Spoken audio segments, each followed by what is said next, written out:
Om Swastiastu, Bapak dosen dan teman-teman semuanya. Perkenalkan, kami dari kelompok 5. Di sini kami akan mempresentasikan mengenai materi perkuliahan Sistem Informasi Manajemen. Sebelum kami memulai presentasi, kami akan memperkenalkan para anggota kami terlebih dahulu. Yang pertama ada Niputu Budiani, yang kedua ada Niputu Rika Juliantari, yang ketiga ada Putu Monika Sweetmayanti, dan yang terakhir ada Ikade Budiasa.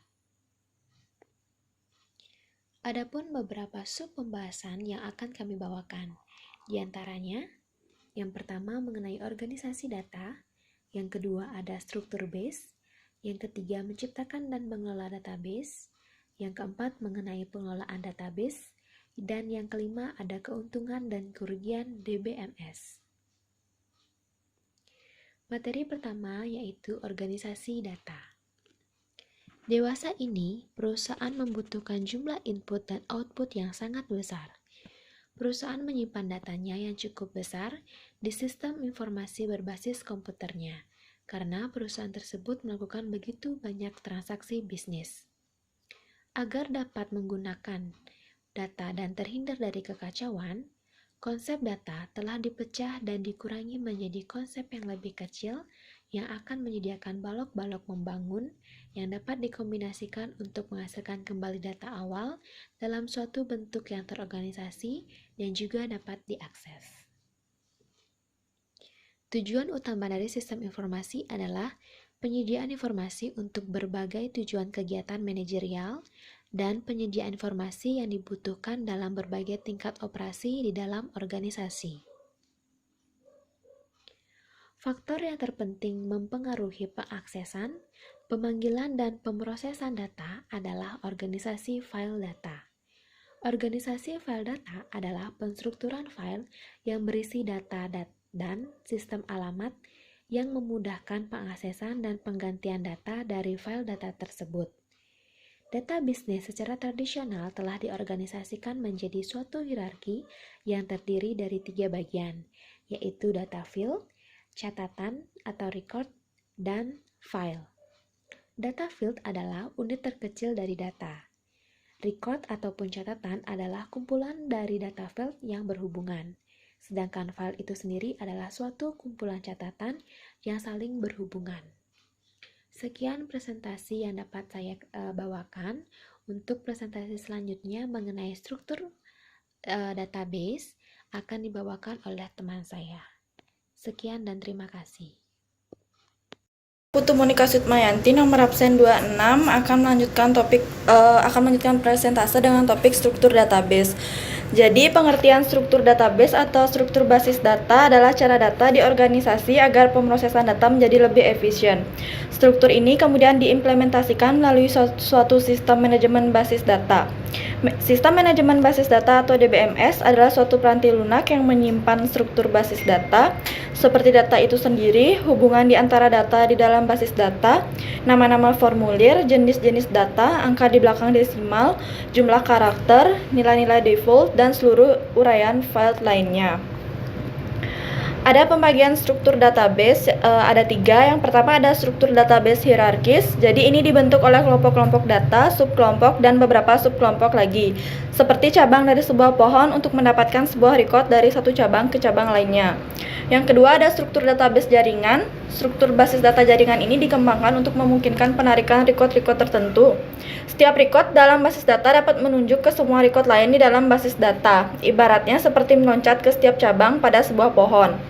Yang ketiga ada struktur database relasional. Jadi struktur ini merupakan sekumpulan tabel dan hubungan antara record dilakukan atas dasar nilai-nilai pada suatu file dan record tidak didasarkan pada alamat dalam record. Terima kasih. Baik, di sini saya akan melanjutkan presentasi dari teman saya. Saya akan menjelaskan tentang menciptakan dan mengelola database.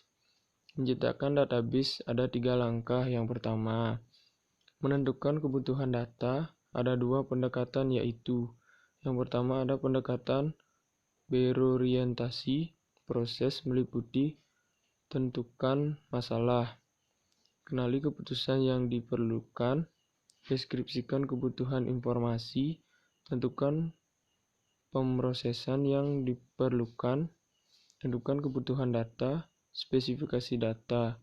Yang kedua ada pendekatan model perusahaan, meliputi baut model data enterprise. Yang kedua, menjelaskan data sistem manajemen database menggunakan istilah-istilah spesifik untuk menggambarkan definisi data yang mereka miliki. Yang ketiga, memasukkan data setelah skema dan subskema diciptakan. Data dapat dimasukkan ke dalam database. Hal ini dapat dilaksanakan dengan mengetik data langsung ke dalam DBMS, membaca dari pita atau piringan, atau men-scan data secara optis. Baik, selanjutnya ada mengelola database. Model data adalah bagaimana database menyusun, menyimpan, dan mengelola data-datanya. Yang pertama ada relational database, adalah model data yang menyimpan data dalam bentuk tabel yang terdiri dari baris dan kolom. Primary key, file yang menjadi identitas dari baris dalam sebuah tabel. Relationship, hubungan antar data. SQL atau Structured Query Language, bahasa memprogramkan yang digunakan untuk mengelola data dalam database berupa memasukkan data, menghapus data, mengupdate data, dan membaca data. Yang kedua ada OODB, Object Oriented Language, adalah model data yang menyimpan data dalam bentuk objek-objek. Contoh, database video. Selanjutnya ada keunggulan dari OODB, yaitu memiliki banyak jenis tipe data yang disimpan, dapat mengakses data dengan cepat dibandingkan relational database. Yang ketiga ada multidimensional database, adalah model data yang menyimpan data dalam bentuk multidimensi. Keunggulan dari multidimensional database yaitu hampir sama dengan OODB, tetapi multidimensional dapat menyimpan data dari berbagai aspek. Data warehouse dapat menyimpan data yang digunakan untuk menganalisa transaksi-transaksinya. Baik, selanjutnya akan dijelaskan oleh teman saya. Baik, selamat malam semuanya. Di sini dengan saya Niputurika Juliantari, saya akan melanjutkan presentasi dari teman saya. Selanjutnya ada pengelolaan database. Seorang spesialis informasi yang bertanggung jawab atas database disebut pengelola database atau database administrator atau DBA. Tugas DBA dibagi dalam 4 area utama, yaitu yang pertama, perencanaan database, yaitu meliputi kerjasama dengan para manajer untuk mendefinisikan skema perusahaan dan dengan para pemakai untuk mendefinisikan subskema mereka. Yang kedua ada penerapan database, yaitu mencakup penciptaan database yang sesuai dengan spesifikasi DBMS yang dipilih, serta menetapkan dan menegakkan kebijakan dan prosedur penggunaan database. Yang ketiga ada operasi database, yaitu mencakup menawarkan program-program pendidikan bagi pemakai database dan menyediakan bantuan saat diperlukan. Yang keempat ada keamanan database, yaitu meliputi pemantauan kegiatan database. Baik, selanjutnya ada keuntungan dan kerugian DBMS. Keuntungan DBMS yang pertama yaitu ada kepraktisan. DBMS menyediakan media penyimpanan permanen yang berukuran kecil namun banyak menyimpan data jika dibandingkan dengan penggunaan kertas. Yang kedua, kecepatan. Komputer dapat mencari dan menampilkan informasi yang dibutuhkan dengan cepat. Yang ketiga, pengambilan data secara cepat dan praktis. Yang keempat, meningkatkan keamanan data. Yang kelima, mengurangi kejemuan. Pekerjaan yang berulang-ulang dapat menimbulkan kebosanan bagi manusia, sedangkan mesin tidak merasakannya. Yang keenam, ada up-to-date. Informasi yang tersedia selalu berubah dan akurat setiap saat. Selanjutnya ada kelemahan DBMS, yaitu yang pertama, biaya kebutuhan untuk mendapatkan perangkat lunak dan perangkat keras yang tetap cukup mahal, termasuk biaya pemeliharaan dan sumber daya manusia yang mengolah basis tersebut. Yang kedua, mempekerjakan dan mempertahankan DBA. Yang ketiga, sangat kompleks.